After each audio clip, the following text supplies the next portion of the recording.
ਸਤਿ ਸ਼੍ਰੀ ਅਕਾਲ ਜੀ। ਉਮੀਦ ਕਰ ਤੁਸੀਂ ਸਾਰੇ ਚੜ੍ਹਦੀ ਕਲਾ ਵਿੱਚ ਹੋਵੋਗੇ। ਅੱਜ ਮੈਂ ਬਣਾਏ ਆਲੂ ਬਾਈਟ। ਆਲੂਆਂ ਨੂੰ ਪਹਿਲਾਂ ਉਬਾਲ ਲੈਣਾ, ਉਬਾਲ ਕੇ ਫਿਰ ਗਰੇਟ ਕਰ ਲੈਣਾ।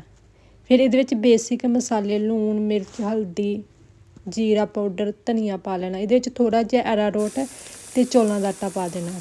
ਬਸ ਨਿੱਕੇ ਨਿੱਕੇ ਗੋਲ ਦੇ ਬਣਾ ਕੇ ਫਰਾਈ ਕਰ ਲੈਣੇ।